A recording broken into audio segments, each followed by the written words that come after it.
اعوذ باللہ من الشیطان الرجیم بسم اللہ الرحمن الرحیم ان فی خلق السماوات والارض واختلاف اللیل والنہار لآیات لأولی الالباب الذین یذکرون اللہ قیاما وقعودا وعلی جنوبہم ویتفکرون فی خلق السماوات والارض ربنا ما خلقت هذا باطلا سبحانک فقنا عذاب النار۔ اللہ تعالیٰ نے ارشاد فرمایا، بے شک آسمانوں اور زمین کے پیدا ہونے میں اور رات اور دن کی تبدیلی میں عقل والوں کے لیے بڑی نشانیاں ہیں۔ عقل والے وہ ہیں جو کھڑے بھی اور بیٹھے بھی اور اپنے پہلوؤں پر لیٹے ہوئے بھی اللہ کو یاد رکھتے ہیں، اور آسمانوں اور زمین کے پیدا ہونے میں غور و فکر کرتے ہیں، اور پھر کہتے ہیں، اے ہمارے رب، آپ نے یہ بے فائدہ پیدا نہیں کیے، آپ پاک ہیں، ہمیں آگ کے عذاب سے بچا لیجئے۔ یہ سورہ آل عمران کی آیت نمبر 190 اور 191 ہیں۔ ان دو آیات میں اللہ تبارک و تعالیٰ نے یہ بات بیان فرمائی کہ آسمانوں اور زمینوں کے بننے میں اور رات دن کی تبدیلی میں عقل والوں کے لیے بڑی نشانیاں ہیں۔ پہلی بات تو یہ فرمائی۔ دوسری بات یہ فرمائی، عقل والے کون ہیں؟ عقل والے وہ لوگ ہیں جو ہر حال میں اللہ کو یاد رکھتے ہیں، کھڑے ہوں تب بھی، بیٹھے ہوں تب بھی، لیٹے ہوئے ہوں تب بھی۔ اور تیسری بات یہ فرمائی کہ وہ اس کائنات کی چیزوں میں، نظام قدرت میں غور و فکر کرتے رہتے ہیں، اور غور و فکر کرنے کے بعد پھر وہ یہ کہتے ہیں، ربنا ما خلقت ھذا باطلا، اے ہمارے رب، آپ نے یہ چیزیں بے فائدہ پیدا نہیں کی، آپ ہر عیب سے پاک ہیں، ہمیں آگ کے عذاب سے بچا لینا۔ آج 31 دسمبر ہے اور کل 1 جنوری ہوگی، نیا عیسوی سال شروع ہو جائے گا۔ ایک اسلامی سال ہوتا ہے، چاند کا سال محرم سے شروع ہوتا ہے، ذی الحجہ پہ ختم ہوتا ہے، اور عیسوی سال جنوری سے شروع ہوتا ہے اور دسمبر پہ ختم ہو جاتا ہے۔ سال مہینے سے بنتا ہے، مہینہ ہفتوں سے، اور ہفتہ دنوں سے، اور دن گھنٹوں سے، گھنٹے منٹوں سے، منٹ سیکنڈوں سے بنتے ہیں۔ رات، دن رات کی تبدیلی سے یہ سب چیزیں بنتی ہیں، دن بھی، ہفتے بھی، مہینے بھی اور سال بھی۔ تو اللہ تعالیٰ اس آیت میں یہ فرما رہے ہیں کہ عقل والے اور عقل مند وہ لوگ ہیں جو رات دن کی تبدیلی میں غور و فکر کرتے ہیں۔ ہمیں دعوت فکر دی اللہ تعالیٰ نے کہ ہم رات دن کی تبدیلی میں غور و فکر کریں۔ نیا سال شروع ہو رہا ہے، پچھلا سال چلا گیا، ہم کیا غور و فکر کریں؟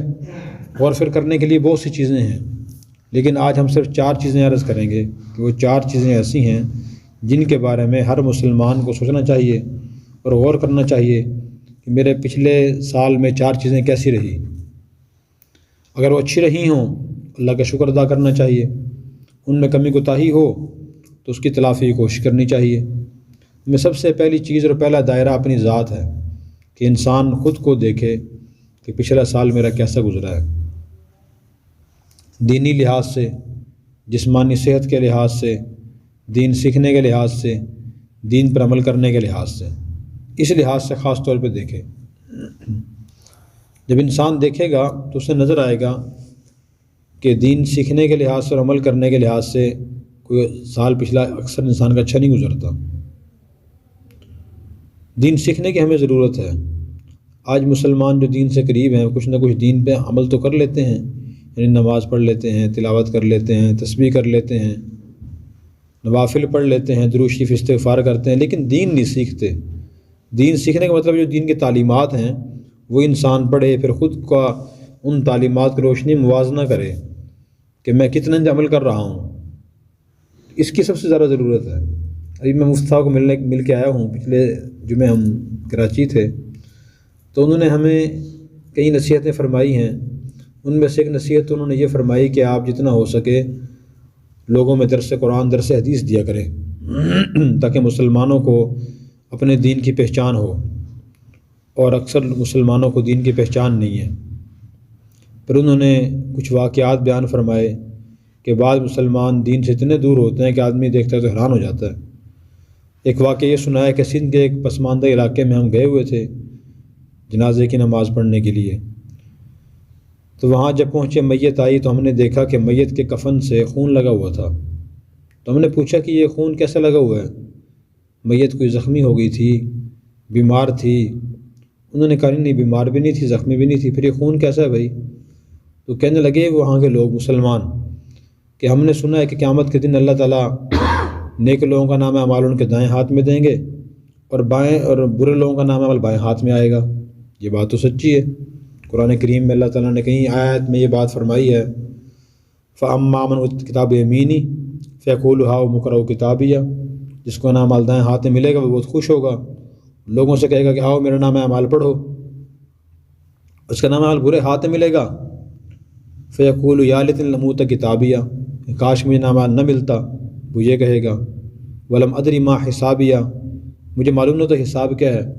تو انہوں نے کہا کہ جی ہم نے یہ بات سنی ہے کہ نیک لوگوں کا نام اعمال ان کے دائیں ہاتھ میں ملے گا اور بروں کا نام اعمال بائیں ہاتھ میں ملے گا، تو ہم نے اس مرنے والے کا ہاتھ ہی کاٹ دیا تاکہ اس کا نہ بایاں ہاتھ ہو اور نام اعمال بائیں ہاتھ میں ملے۔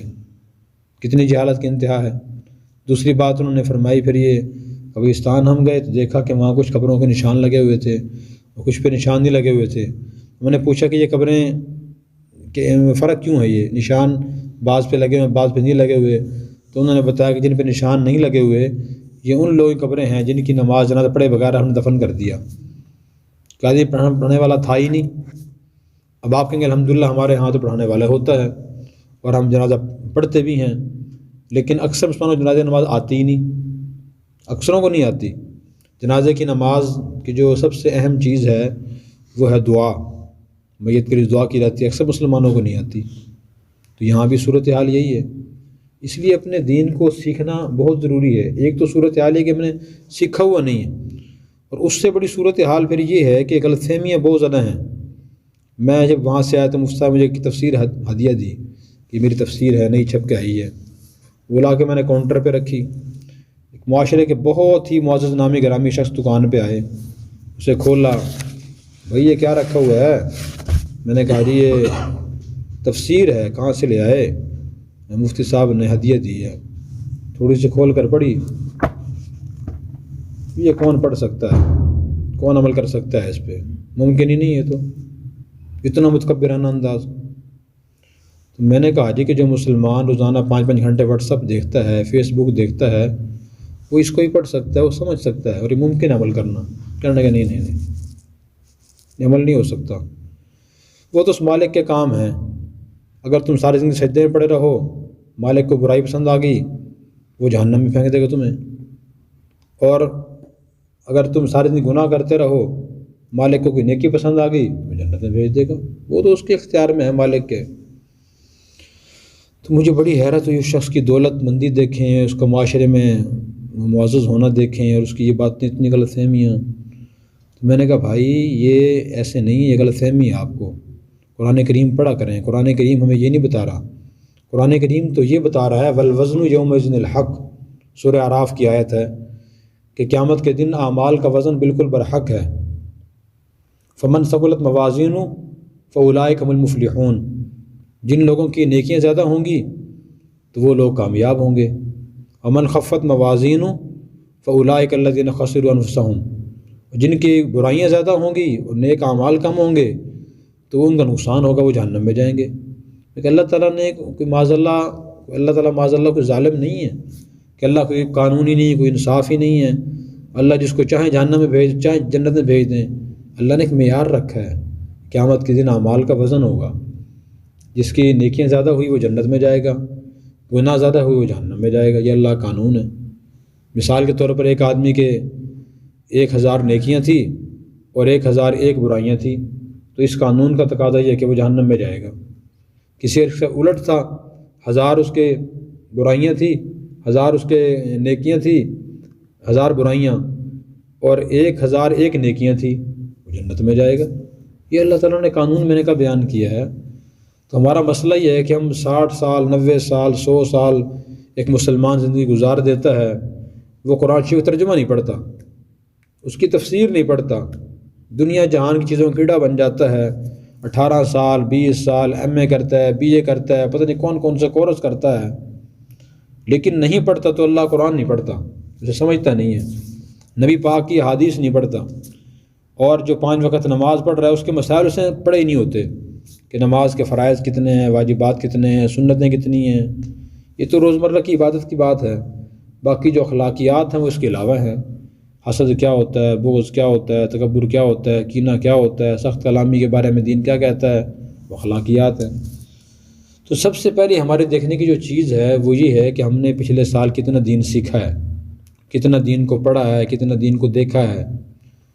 تو اس کی ہم کوشش کریں کہ روزانہ کم از کم قرآن کریم کی ایک آیت ترجمے کے ساتھ پڑھ لیں، تاکہ ہمیں دین سمجھ آئے کہ دین ہے کیا۔ جب ہم پڑھیں گے تو انشاءاللہ عمل کرنے کی بھی توفیق ہوگی۔ ایک آدمی ایک چیز پڑھتا ہی نہیں، دیکھتا ہی نہیں، عمل کی توفیق بھی نہیں ہوتی اسے۔ اور زندگی کا ہر کام جیسے ہم سیکھتے ہیں تو دین کا بھی، دین ہمارے ہر کام بارے میں رہنمائی کرتا ہے کہ کس موقع پر یہ بات بولنا جائز ہے، کس موقع پر یہ بات بولنا جائز نہیں ہے، کون سی چیز دیکھنا جائز ہے، کون سی چیز سننا جائز ہے، کون سی ناجائز ہے۔ اب یہ سب چیزیں سیکھنے والی ہیں۔ کس موقع پر کون سی بات بولنی ہے دین بتاتا ہے۔ ایک موقع پر ایک چیز، ایک کام، ایک بات نیکی ہے، وہی بات وہی کام دوسرے موقع پر گناہ ہے، گناہ بھی ہے وہ۔ مثلاً ہم نماز پڑھتے ہیں، 5 وقت دیکھیں تو یہ اس نماز کے لیے شرائط ہیں، شرائط پہلے پوری کرنا ضروری ہیں۔ ایک شرط پہ آدمی نماز پڑھتے رہے تو گناہ گار ہوگا۔ اور اسی طرح سورج طلوع ہو رہا ہو، غروب ہو رہا ہو، زوال ہونے والا اس وقت نماز پڑھنا جائز نہیں، کوئی نماز پڑھے گا اس سے گناہ ملے گا۔ عید کے دن روزہ رکھنا جائز نہیں ہے روزہ اللہ کے نام پہ ایک آدمی رکھ رہا ہے، اس نے رکھنا جائز نہیں، حرام ہے، رکھے گا اس سے گناہ ملے گا۔ اسی طرح باتوں کی بھی یہی صورت حال ہے، کس موقع کون سی بات بولنا جائز ہے، کون سی ناجائز ہے، انداز کون سا اپنانا ہے، کون سا نہیں اپنانا، یہ سب باتیں سیکھنے کی ہیں۔ اور سب باتیں نبی کریم صلی اللہ علیہ وسلم نے تفصیل سے بتائی ہیں۔ تو پہلی چیز تو سوچنے کی ہے کہ ہم سوچیں کہ پچھلے سال ہم نے کتنا دین کو سمجھا ہے اور سیکھا ہے۔ اپنی نجی زندگی خود دیکھیں۔ اور دوسری جو چیز ہے، دوسرا دائرہ وہ یہ ہے کہ میری جو فیملی ہے، گھر کے افراد ہیں، وہ کتنا دین سے قریب رہے ہیں، کوئی پہلے سے بہتری آئی یا نہیں آئی، وہ نماز پڑھتے ہیں یا نہیں پڑھتے، وہ تلاوت کرتے ہیں یا نہیں کرتے، حرام و حلال، جائز ناجائز کہ ان میں تمیز ہے یا نہیں، اور اخلاقیات ان کے کیسے ہیں، میں ان کو سکھانے کی کوشش کر رہا ہوں یا نہیں کر رہا۔ قرآن کریم میں اللہ تعالیٰ نے بار بار یہ بات فرمایا کہ وَأْمُرْ أَهْلَكَ بِالصَّلَاةِ وَاسْتَبِرْ عَلَيْهَا، کہ اپنے گھروں کو نماز کا حکم دیجئے اور خود بھی اس کی پابندی کیجئے۔ ایک اور آیت فرمایا یا ایھا الذین آمنوا قوا انفسکم واہلیکم نارا، اے ایمان والو تم خود کو اور اپنے گھروں کو جہنم کی آگ سے بچاؤ۔ تو خود کو بچانا بھی ضروری ہے، ان کو بچانا بھی ضروری ہے۔ اور اکثر لوگوں کو شک ہے کہ اولاد نافرمان ہے۔ جی سوال یہ ہے کہ ہم نے اولاد کو فرمانبردار بنانے کی کوشش کیا کی ہے؟ کوئی کوشش بھی نہیں ہوتی۔ وہ کوشش یہ ہے کہ ہم ماں باپ کا جو مقام اللہ اور اللہ کے رسول صلی اللہ علیہ وسلم نے بیان فرمایا ہے وہ انہیں بتائیں۔ دنیا کے صرف یہ دینی علم ہے جو والدین کا مقام بیان بتاتا ہے کہ والدین کو اف کہنا بھی گناہ ہے، انہیں گھور کر دیکھنا بھی گناہ ہے، انہیں محبت کی نگاہ سے دیکھنا سے حج کا ثواب ملتا ہے۔ کوئی علم تو بیان نہیں کرتا، نہ میڈیکل سائنس بیان کرتی ہے، نہ انجینئرنگ بیان کرتی ہے، کسی کورس میں نصاب میں یہ باتیں نہیں ہیں۔ قرآن کریم کھول لیں، اس میں باتیں ملتی ہیں ہمیں، نبی پاک کی حدیث پڑھیں، ان میں یہ باتیں ملتی ہیں، تو ان کی فکر کرنا بھی ضروری ہے۔ اور تیسرا جو دائرہ ہے وہ دائرہ ہے اپنے تعلقات کا، کہ انسان یہ سوچے کہ گزشتہ سال میرے اپنے متعلقین سے تعلقات کیسے رہے، بیوی سے، اولاد سے، بہن بھائیوں سے، ماں باپ سے، پڑوسیوں سے، رشتہ داروں سے تعلقات کیسے رہے، اس پہ نظر ثانی کرنا بھی ضروری ہے۔ اگر وہ تعلقات خراب رہے ہیں اور اپنی کوئی کوتاہی ان کے اندر ہو، اس کی تلافی کرنے کی ضرورت ہے۔ نبی کریم صلی اللہ علیہ وسلم اس پر بہت ذرا زور دیا۔ آپ نے ارشاد فرمایا لا يدخل الجنت قاطع، بلا وجہ تعلقات توڑنے والا جنت میں داخل نہیں ہوگا۔ ایک اور حدیث میں آپ نے ارشاد فرمایا لا يحل لمسلم ان يهجر اخاه فوق ثلاث فمن هجر فمات دخل النار، کسی مسلمان کے لیے حلال نہیں کہ دوسرے مسلمان سے ناراضگی کی وجہ سے 3 دن سے زیادہ بول چال بند کر دے۔ جس نے بول چال بند کر دی، تعلق توڑ دیا اور وہ اسی حال میں مر گیا تو وہ جہنم میں جائے گا۔ اب دیکھیں جس میں بھی یہ خامی ہے وہ جہنم میں جائے گا۔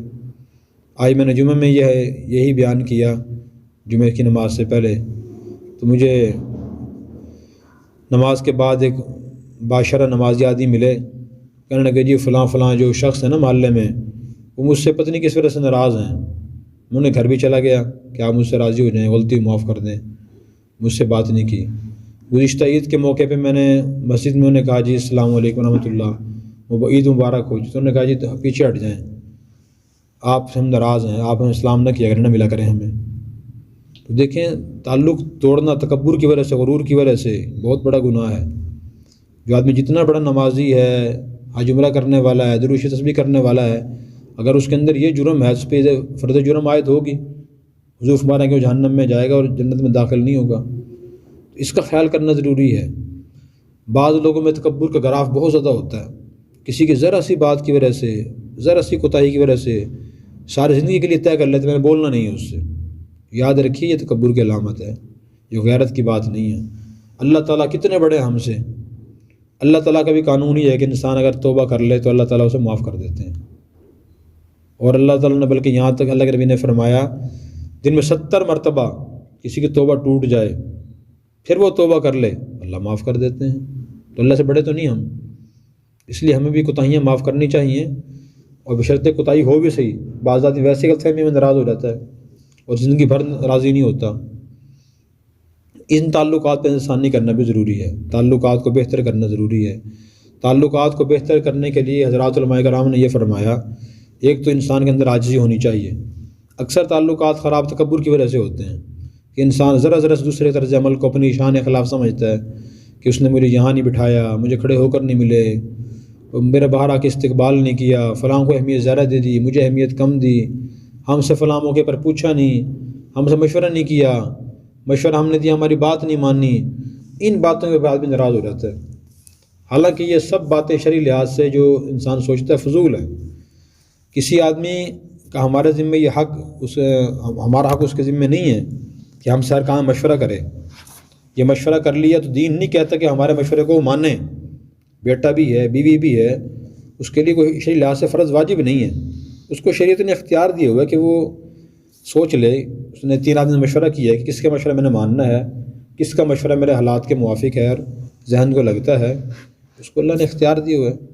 اللہ کے نبی صلی اللہ علیہ وسلم سے صحابہ کرام مشورہ کرتے تھے تو آپ مشورہ دے دیا کرتے تھے، کبھی آپ نے یہ نہیں فرمایا کہ آپ نے مشورہ کیوں نہیں کیا مجھ سے، مشورہ میں نے دیا، آپ کے مشورہ میں نے ماننا کیوں نہیں، اس کا اہمیت کیوں نہیں دی، دوبارہ مشورہ کرنے کیوں آ گئے ہو، یہ پہلے عمل نہیں کیا۔ ایسا کبھی نہیں ہوا۔ حدیث میں ایسے بہت سے واقعات ہیں۔ حضرت بریرہ رضی اللہ عنہ ایک باندی تھیں حضرت عائشہ رضی اللہ عنہ کی، تو عام عورت اور باندی کے بارے میں، نکاح کے بارے میں تھوڑا سا مسئلہ مختلف ہے شریعت کا۔ عام عاقلہ بالغہ عورت کے بارے میں مسئلہ یہ ہے کہ اسے اپنے نکاح کے بارے میں اختیار ہوتا ہے، جب تک وہ رضامند نہیں ہوتی اس کا نکاح نہیں ہو سکتا۔ اس کا والد راضی ہو جائے، چچا راضی ہو جائے، والدہ راضی ہو جائے، بہن بھائی راضی ہو جائیں، اس کا ماموں نانا دادا راضی ہو جائے، وہ کہ میں نے یہاں نکاح نہیں کرنا، اس کا نکاح نہیں ہو سکتا۔ وہ رضامند ہوتی ہے تو نکاح ہوتا ہے۔ باندی کے بارے میں مسئلہ یہ ہے، اگر وہ راضی نہ بھی ہو، اس کی مالکہ یا اس کا مالک نکاح کر دے تو نکاح ہو جاتا ہے۔ دوسرا مسئلہ پھر یہ ہے کہ اگر وہ ایسا کسی باندی کا ایسا نکاح ہو گیا ہو تو اسے بعد میں اختیار ہوتا ہے، جب وہ آزاد ہو جائے تو اس کو اختیار ہوتا ہے کہ وہ نکاح کو باقی رکھے یا ختم کر دے۔ تو حضرت بریرہ کا نکاح حضرت عائشہ نے کر دیا تھا حضرت مغیث رضی اللہ عنہ سے۔ جب یہ آزاد ہوئیں تو انہوں نے کہا میں مغیث سے اپنا نکاح ختم کروں گی، شرعی لحاظ سے مجھے اختیار ہے۔ حضرت مغیث رضی اللہ عنہ صحابی رسول تھے، تو روحانی لحاظ سے تو بہت ان کا مقام اونچا تھا، لیکن جسمانی لحاظ سے بظاہر وہ خوبصورت نہیں تھے۔ حضرت بریرہ خوبصورت تھیں، تو حضرت بریرہ حضور کے پاس حضرت مغیث نے کئی لوگوں سے کہا کہ آپ حضرت بریرہ سے کہیں نکاح ختم نہ کرے، زندگی اچھی گزر رہی ہے، تو انہوں نے کسی کی سفارش قبول نہ کی۔ حضرت مغیث حضور کے پاس آ گئے اور آ کر کہا کہ یا رسول اللہ آپ بریرہ سے کہیں نکاح ختم نہ کریں۔ تو حضور نے حضرت بریرہ سے کو بلایا اور بلا کر ان سے فرمایا کہ آپ مغیث سے نکاح ختم نہ کریں۔ حضرت بریرہ بڑی سمجھدار تھیں، پوچھا کہ یا رسول اللہ یہ آپ کا حکم ہے یا مشورہ ہے؟ اگر آپ کا حکم ہے پھر تو کسی بھی مسلمان کے لیے آپ کے حکم کی خلاف ورزی کرنا جائز نہیں، پھر تو میں اسے تسلیم کروں گی، نکاح ختم نہیں کروں گی۔ تو دیکھیں آپ اگر یہ فرما دیتے کہ ہاں میرا حکم ہے یہ، تب بھی کوئی نقصان نہ ہوتا، ان کے دل کی ایک چاہت تھی کہ یہ خوبصورت نہیں ہے بس. تو حضور نے لیکن اپنا فیصلہ لاگو نہیں کیا ان پہ، یہ میرا حکم، یہ نہیں میرا حکم ہے. میں کہ نہیں، یہ میرا حکم نہیں، میرا مشورہ ہے یہ. اس سے نبی کا مزاج سامنے آتا ہے ہمارے، کہ ہمارے نبی کا مزاج کیسا تھا، کتنی عاجزی تھی، کسی پہ دباؤ نہیں ڈالتے تھے، وہ اپنا حکم چلانے کی کوشش نہیں کرتے تھے. یہ خواہش نہیں کہ لوگ میری بات مانیں بس، اس سے اختلاف نہ کریں. آپ کا یہ مزاج نہیں تھا. آپ نے فرمایا کہ نہیں، میرا حکم ہے، یہ مشورہ نہیں ہے، اختیار آپ کو ہے. تو انہوں نے عرض کیا کہ یار سے میں فیصلہ ہوئی ہے، میں نکاح ختم کروں گی. نکاح انہوں نے ختم کر دیا. تو اصل بات وہیں آ جاتی ہے کہ دیکھیں ہم نا دین نہیں پڑھتے، نبی پاک کی سیرت نہیں پڑھتے. سیرت پڑھیں، احادیث پڑھیں، قرآن کی ترجمہ تشریح پڑھیں تو حقائق واضح ہوتے ہیں کہ ہم کہاں غلطی کر رہے ہیں. ایسا خاندانوں میں ہے یہ نہیں جی، رشتہ فلاں کا نہیں لیا، نہیں دیا، منگنی فلاں نے نہیں بلایا، شادی میں نہیں بلایا، جی فلاں فوتگی پہ نہیں آیا تھا، تعلق ختم. روزانہ لوگوں کے فون آتے ہیں. کل بھی ایک فون آیا جی میرا بیٹا پیدا ہوا ہے اور فلاں رشتہ دار مبارکباد دینے نہیں آئے. اب ان کو ہم دعوت میں بلائیں یا نہ بلائیں؟ بلا سکتے ہیں ان کو. نہیں، میرا دل نہیں مانتا کہ بلاؤں اسے. بھائی تو کہنا ہے بلائیں، میرا دل نہیں مانتا کہ میں بلاؤں اسے. اب مبارکباد دینا شرعی لحاظ سے کوئی فرض واجب بھی نہیں ہے. فوتگی ہو جائے ہر بندے پہنچانا فرض نہیں ہے کہ آدمی یہاں سے کراچی اور پشاور لازمی پہنچے، فرض نہیں ہے. فرض کفایہ پوری امت پہ ہے جنازہ پڑھنا، غسل دینا، کفن پہنانا، دفن کرنا، جنازہ پڑھنا. اگر چند مسلمان مل کر وہ یہ سارے فرائض ادا کر دیں، سب کی طرف فرض ادا ہو جاتا ہے. شریعت نے اتنی آسانی رکھی ہے.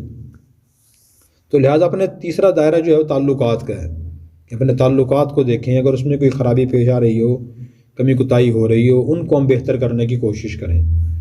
نبی پاک صلی اللہ علیہ وسلم نے اس پر بھی بہت زیادہ زور دیا. کہیں اپنی طرف سے کوتاہی کہیں ہو گئی ہو، اس کی تلافی کرنے کی ہم کوشش کریں. کسی سے اگر تلفی ہو گئی ہے، کسی کا ہم نے قرض دینا ہے، کسی کی چغلی غیبت ہو گئی تھی، دل آزاری ہو گئی تھی، کسی کا راز فاش کر دیا تھا، ہم نے نہ کسی کا دل دکھا دیا تھا، تو اس کی تلافی کرنے کی ہم کوشش کریں. نبی کریم صلی اللہ علیہ وسلم بھی فرماتے تھے زندگی کے آخری ایام میں. آپ نے ایک مرتبہ صحابہ کرام کے سامنے فرمایا کہ میں نے کسی سے میں نے زیادتی کی ہو اور میں نے کسی پر ظلم کیا ہو، میں نے کسی حق دینا ہو تو مجھ سے آ کے وصول کر لے یا مجھے اللہ کی رضا کے لیے معاف کر دے. تو ایک صحابی کھڑے ہوئے، عرض کیا کہ یا رسول اللہ، آپ نے ایک مرتبہ جسم پہ چھڑی ماری تھی، میں نے اس کا بدلہ لینا ہے آپ سے. تو دیکھیں آپ نے رسماً نہیں فرمائی بات. آپ فرمایا کہ ٹھیک ہے بھئی آ جاؤ اور چھڑی مار لو سب مجمع کے سامنے. کیا آپ کی شان تھی، پھر بھی آپ نے سلوک فرمایا. آج ہم سوچتے ہیں کہ میں یہ بات کہہ دوں گی مجھ سے غلطی ہو گئی تھی، لوگ کیا سوچیں گے، غلطی کیوں کی تھی، پہلے یہ بات کیوں گئی تھی. اب جو رجوع کر رہے ہو کہ مجھ سے غلطی ہو گئی ہے، پہلے کیوں کی تھی، اس لیے ہم اس سے واپس بھی نہیں آتے. سب کے سامنے فرمایا بھی اچھا آ جاؤ اور آ کے چھڑی مار لو. چھڑی بھی آ گئی. وہ صحابی قریب آ گئے حضور کی پشت مبارک کے، اور پھر آ کر انہوں نے عرض کیا کہ جب آپ نے مارا تھا تو میرا جسم ننگا تھا، آپ کے جسم پر کرتا ہے، میں کرتے کے ماروں تو انصاف کا تقاضا پورا نہیں ہوگا. حدیث میں آتا ہے کہ آپ نے خود اپنے دست مبارک سے اپنا کرتا کمر سے اور پشت سے ہٹا دیا. فرمایا کہ آ جاؤ اور آ کے ننگے جسم میں مار لو سب صحابہ کے سامنے. آپ صحابہ کے نبی بھی تھے، استاد بھی تھے، مرشد بھی تھے، بادشاہ بھی تھے، ساری ایسے کمانڈر بھی تھے ان کے. وہ صحابی قریب آئے اور آپ کے دونوں کندھوں کے درمیان پشت پر ایک مہر نبوت تھی، گوشت ابھرا ہوا تھا جس پر اللہ کی طرف سے محمد رسول اللہ لکھا ہوا تھا. انہوں نے آ کر اس کو بوسہ دیا اور عرض کیا کہ یا رسول اللہ، میرا مقصد تو یہ تھا، آپ کہاں زیادتی کسی پہ کر سکتے ہیں. تو اتنا بڑا حوصلہ ہمارے اندر ہونا چاہیے. میں نے اکثر علماء کے بارے میں پڑھا، حضرت تھانوی رحمۃ اللہ علیہ کے بارے میں، دوسرے علماء کے بارے میں، کہ انہوں نے اپنی زندگی کے آخری ایام میں اپنے تمام رشتہ داروں کو، متعلقین کو خط لکھا کہ میرا زندگی بھر آپ سے تعلق رہا ہے، واسطہ رہا ہے، اکٹھے اٹھتے بیٹھتے رہے ہیں، معاملات کرتے رہے ہیں، تو یقیناً آپ کی حق تلفی مجھ سے ہوئی ہوگی. تو جس کی حق تلفی ہوئی ہو تو مجھ سے حق وصول کر لے یا اللہ کی رضا کے لیے مجھے معاف کر دے. تو تعلقات کو بہتر بنانا بھی ضروری ہے. ایک تو اللہ کا حکم ہے، اللہ کے نبی کا حکم ہے، اور دوسرا اس لیے بھی ضروری ہے کہ تعلقات اگر انسان کے بیوی سے، اولاد سے، رشتہ داروں سے اچھے ہوں، زیادتی اپنی طرف سے نہ ہو، انسان کا دل مطمئن رہتا ہے اور زندگی انسان کی اچھی گزرتی ہے. کہ میں مطمئن آج تک زیادتی کسی کے ساتھ نہیں کی. بعض لوگ معاملہ اس کے بالکل برعکس ہوتے ہیں. ہر ایک سے ان کی لڑائی ہوتی ہے، بھائیوں سے، بیوی سے، اولاد سے، چھوٹوں سے، بڑوں سے، کزنوں سے، ماموں سے، چچاؤں سے، سب سے لڑائی۔ تعلقات پھر انسانی کرنا ضروری ہے۔ اور چوتھی جو سوچنے کی چیز ہے کہ ہم نے اس سال، پچھلے سال، وہ ہے اپنا ذریعہ معاش کے بارے میں، کہ میرا ذریعہ معاش کیسا ہے، خواہ وہ تجارت ہے، ملازمت ہے، پرائیویٹ ملازمت، سرکاری ملازمت، یا زراعت ہے، تو میں وہ شریعت کے مطابق کر رہا ہوں یا نہیں کر رہا۔ اس لیے کہ جو ذریعہ معاش اور ذریعہ آمدن ہے، اس کا ہماری دعا سے، ہماری عبادت سے، کھانے پینے سے، سب چیزوں سے گہرا تعلق ہے۔ انسان کی ضروریات ذریعہ آمدن سے ہی پوری ہوتی ہیں، وہاں سے دولت آتی ہے، انسان کپڑا خریدتا ہے، کھانا کھاتا ہے، پانی پیتا ہے، کسی کو دیتا ہے، ضرورتیں پوری کرتا ہے، وہ شریعت کے مطابق ہے یا نہیں۔ اور دوسرا یہ کہ اس کو ہم دینی دنیاوی لحاظ سے بہتر کرنے کی کوشش میں نے کتنا کی ہے اس پچھلے سال، سوچنا ضروری ہے۔ تو دینی لحاظ سے اگر اس میں کوتاہی ہو کہ انسان سوچتا ہے کہ میں ملازمت کے اوقات پورے نہیں کرتا، تنخواہ پوری لیتا ہوں میں، یا میں دیانتداری سے وہ کام نہیں کرتا، اس میں جھوٹ بولتا ہوں، بددیانتی کرتا ہوں، تو اس کی تلافی کی فکر کرنا بھی ضروری ہے۔ اور اسی طرح اگر تجارت انسان کرتا ہے تو اس کو بھی سوچے میں گاہکوں سے جھوٹ تو نہیں بولتا، بددیانتی تو نہیں کرتا۔ جہاں جہاں بددیانتی، جھوٹ نظر آئے تو اس کے بارے میں عزم کرنا ضروری ہے کہ میں انشاءاللہ آئندہ سال ان کمیوں کو دور کرنے کی کوشش کروں گا۔ اور دینی لحاظ سے اس کو بہتر بنانا ضروری ہے۔ بعض لوگ سمجھتے ہیں شاید یہ کام اچھے طریقے سے کرنا ہی، شاید یہ کوئی دنیا کام ہے۔ نہیں، دین ہمیں کہتا ہے کہ جو بھی کام کریں اچھے طریقے سے کریں۔ اگر دنیاوی لحاظ سے ذریعہ آمدن کم ہے، ضروریات زیادہ ہیں، اس کو بہتر کرنے کی کوشش کرنی چاہیے انسان کو۔ نبی کریم صلی اللہ علیہ وسلم کا ارشاد کا مفہوم ہے کہ تم پہلے پوری کوشش کرو، پھر اللہ پہ بھروسہ کرو۔ لیکن انسان کوشش نہیں کرتا، جتنی اس کی آمدن کی ضرورت ہے اس سے کم کمانے کی کوشش کرتا ہے، کہتے ہیں میں تو کیے ہوئے کام، اور ساتھ میں فارغ بیٹھا رہتا ہے، گھر والے ضروریات سے تنگ ہیں، تو یہ بھی اچھا کام نہیں کر رہا، غلط کام کر رہا ہے۔ قرآن کریم میں اللہ تعالیٰ نے جد و جہد کا حکم فرمایا۔ ایک آیت میں فرمایا والذین جاہدوا فینا لنہدینہم سبلنا، جو ہمارے راستے میں جد و جہد اور کوشش کریں گے ہم انہی کو راستہ دکھائیں گے۔ جد و جہد اور کوشش نہیں کرتا اسے راستہ نظر نہیں آتا۔ ایک اور آیت میں فرمایا وَلَيْسَ لِلْإِنسَانِ إِلَّا مَا سَعَىٰ، کہ انسان جس کام کے لیے کوشش کرتا ہے اس کو اللہ وہی چیز عطا فرماتے ہیں۔ تو کوشش کرنا بھی ضروری ہے۔ انبیاء علیہ السلام نے، صحابہ کرام نے، ہر دور کے اولیاء کرام نے کسب حلال کے لیے بھی کوششیں کی ہیں۔ قرآن کریم میں خود اللہ تعالیٰ نے حضرت داؤد علیہ السلام نے فرمایا بارے میں وَعَلَنَّا الْحَدِيدَ أَنْ يَعْمَلْ سَابِغَاتٍ وَقَدِّرْ فِي السَّرْدِ وَعَمَلُوا صَالِحًا، کہ ہم نے لوہا ان کے لیے موم کی طرح نرم کر دیا تھا، اس سے زرہ بنایا کرتے تھے، جنگی جیکٹیں بنا کے فروخت کرتے تھے، ان کا ذریعہ آمدن تھا۔ نبی کریم صلی اللہ علیہ وسلم، صحابہ کرام تجارت کرتے تھے، زراعت کرتے تھے، تو اس کو دنیاوی لحاظ سے بہتر کرنے کی کوشش کرنا بھی ضروری ہے، اس پہ نظر ثانی کرنا ضروری ہے۔ اگر انشاءاللہ ہم اس طرح یہ چار دائرے سوچ لیں گے، چار چیزوں کو، ذاتی زندگی اپنی پچھلے سال کیسی گزری ہے، نمبر 2 اہل و عیال کی زندگی دینی لحاظ سے کیسی گزر رہی ہے ان کی، دوسری چیز یہ، اور تیسری چیز یہ کہ ہمارے تعلقات لوگوں سے پچھلے سال کیسے رہے، میں کوتاہی ہے تو بہتر کرنے کی کوشش، اور چوتھی چیز ذریعہ معاش کے بارے میں سوچنا۔ پانچویں چیز وہ ہے صحت کے بارے میں۔ تو صحت کی حفاظت بھی فرض ہے۔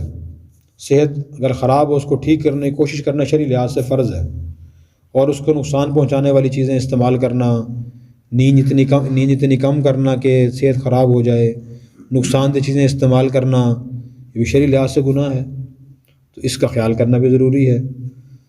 تو اگر یہ 5 چیزیں ہم سوچیں گے اور ان کی بہتری کے لیے کوشش کریں گے تو اس کا مطلب یہ ہوگا کہ الحمدللہ ہم نے اپنے گزشتہ سال کی تلافی کرنے کی کوشش کی ہے۔ جب انسان چیزوں کو سوچتا ہے اور ان کو بہتر کرنے کی کوشش کرتا ہے، بہتر ہو بھی جاتی ہیں۔ جب انسان سوچتا ہی نہیں، بچپن میں نماز سیکھی تھی اور وہی پڑھتا آ رہا ہے اب تک، کسی کو سنائی ہی نہیں کہ نماز میں ٹھیک پڑھ رہا ہوں یا غلط پڑھ رہا ہوں، نماز اب تک کتنی بڑی رہ گئی ہیں، ان کی تلافی بھی نہیں ہو سکتی۔ ہاں، انسان تلافی کی کوشش شروع کر دے، کتنا ہی بڑا گناہ گار ہو، تلافی شروع کر دے وہ، اور درمیان میں اس کی موت آ جائے تو اللہ تعالیٰ پھر اس کو معاف کر دیتے ہیں۔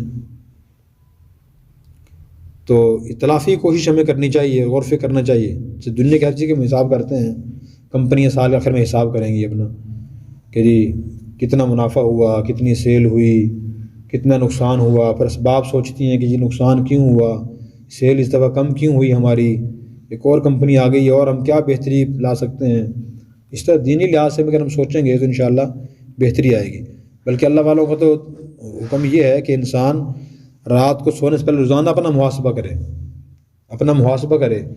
جہاں اسے اچھائی نظر آئے الحمدللہ کہے، اور جہاں کمی کوتاہی نظر آئے تو وہاں استغفار پڑھے اور آئندہ اس کو بہتر کرنے کی کوشش کرے. حتانی رحمۃ اللہ نے لکھا ہے کہ آدمی روزانہ اگر حساب کر کے سوئے گا اور توبہ کر کے سوئے گا، اور بڑی قیمتی بات لکھی ہے، بڑی پیاری بات ہے عمل کرنے والوں کے لیے، کہ آدمی روزانہ رات کو سونے سے پہلے انہوں نے فرمایا کہ بیٹھ کے سوچے میں نے آج صبح سے اب تک کتنے کام کیے ہیں، کون کون سے کام کیے ہیں، گناہ کون سے تھے، اچھے کام کون سے تھے. جو اچھے کام نظر آئیں ان پہ اللہ کا شکر ادا کرے، جو گناہ ہوں ان پہ فوراً استغفار کر لے کہ اللہ جتنے آج تک گناہ ہوئے میں سب سے توبہ کرتا ہوں، مجھے معاف فرما دے. تو اس کا نتیجہ یہ ہوگا کہ اگر آدمی یہ 50 سال پہ پہنچا ہوا ہے، توبہ کر لی اس نے سچے دل سے، تو پچھلے 50 سال گناہ اس کے معاف ہو جائیں گے. صبح جب اٹھے گا تو نیا کھاتا شروع ہوگا. اس کا حساب نہیں کھاتا کا لگے بات جلدی سمجھے نا، تو نیا کھاتا اس کا شروع ہوگا. تو اگر اس کا اسی ہفتے اسی موت آ گئی، اس مہینے آ گئی، تو اس سے گناہ تو کم ہوں گے نا. 50 سال کی نیکیاں کھڑی ہوں گی تو گناہ سارے ختم ہو چکے ہوں گے، تو نیا کھاتا شروع ہوگا. اور اللہ تعالیٰ کا قانون یہی ہے کہ وہ نیکیوں گناہوں کا وزن کریں گے. 50 سال کے نیکیاں کھڑی ہوں گی، گناہ ہوں گے 1 مہینے کے، 2 مہینے کے، 5 مہینے کے، 1 سال کے، نیکیاں بڑھ جائیں، گناہ کم ہوں گے، اللہ تعالیٰ انشاءاللہ معاف فرما دیں گے. تو بہرحال اس طرح ہمیں اپنا محاسبہ کرنا ضروری ہے اور دین سیکھنا ضروری ہے. دین سیکھنے سے غلط فہمیوں کو ازالہ ہوتا ہے. تو صرف نماز روزے تک ہم محدود نہ رہیں، بلکہ روزانہ ہم دین سیکھیں، یا کم از کم جہاں کوئی جمعے کا بیان سنیں، اس تک درس قرآن ہو، اس کو ہم یاد کریں اور آگے دوست احباب تک وہ پہنچائیں، بتانے سے بھی بات یاد ہوتی ہے. جب بات یاد ہوتی ہے عمل کی توفیق بھی ہو جاتی ہے. جب انسان کو بات یاد نہیں رہتی عمل کی توفیق بھی نہیں ہوتی. اللہ تبارک و تعالیٰ مجھے اور آپ کو ان تمام باتوں پر اخلاص نیت سے عمل کرنے کی توفیق عطا فرمائے. الحمدللہ رب العالمین والصلاة والسلام علی سید الانبیاء والمرسلین وعلی آلہ واصحابہ اجمعین. ربنا آتنا من لدنک رحمہ وہیئ لنا من امرنا رشدا. اللہم انا نسألک تمام العافیہ ونسألک دوام العافیہ ونسألک الشکر علی العافیہ ونسألک الغنی عن الناس. اللہم انا نسألک علما نافعا وعملا صالحا ورزقا طیبا واسعا وشفاء من کل داء. اے اللہ جو باتیں آپ نے کہنے سننے کی توفیق عطا فرمائی، ہمیں عمل کرنے کی بھی توفیق عطا فرما. اپنے تعلقات کو بہتر کرنے کی توفیق عطا فرما. اپنی نجی زندگی دین کے مزید قریب کرنے کی توفیق عطا فرما. اپنے گھر والوں کو، متعلقین کو مزید دین قریب کرنے کی توفیق عطا فرما. اے اللہ اپنے ذرائع معاش کو دین کے مطابق بنانے کی توفیق عطا فرما. اپنی صحت کی حفاظت اور خیال کرنے کی توفیق عطا فرما. اے اللہ ہمیں دین سے سچی محبت نصیب فرما، دین سیکھ کر عمل کرنے کی توفیق عطا فرما. صلی اللہ تعالیٰ علی خیر خلقہ سیدنا و مولانا محمد وعلی آلہ واصحابہ اجمعین برحمتک یا ارحم الراحمین.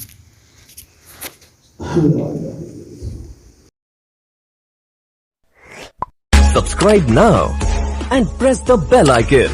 Never miss an update.